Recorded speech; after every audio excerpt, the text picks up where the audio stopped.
Deux ouvrages poignants, À l'encre de nos silences et Philoyon, une voix qui s'élève.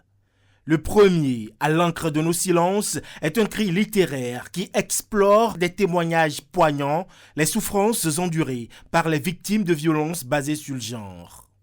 Quant à Philoyon, une voix qui s'élève, cette bande dessinée met en scène un personnage inspirant, une jeune stagiaire victime de harcèlement sexuel, mais qui défie tous les tabous.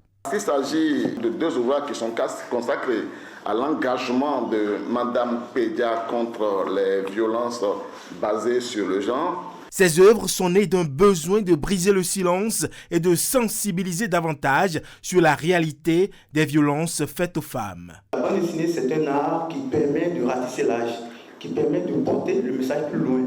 On ne s'imagine pas en Afrique la portée de cet art. C'est un outil puissant, très puissant, qui permet surtout d'atteindre les apprenants. À l'encre de nos silences est mon cri de cœur pour une meilleure prise en charge des victimes et survivantes d'agressions sexuelles. La réponse doit donc être plus centrée sur la survivante.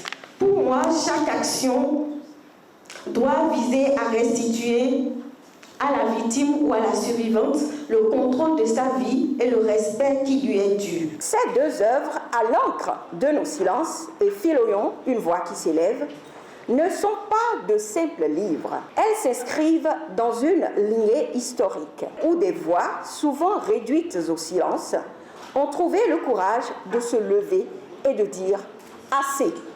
Les deux ouvrages se veulent donc des outils pédagogiques et de plaidoyer pour engager des discussions autour de la prévention des violences basées sur le genre. À travers elle, pour son engagement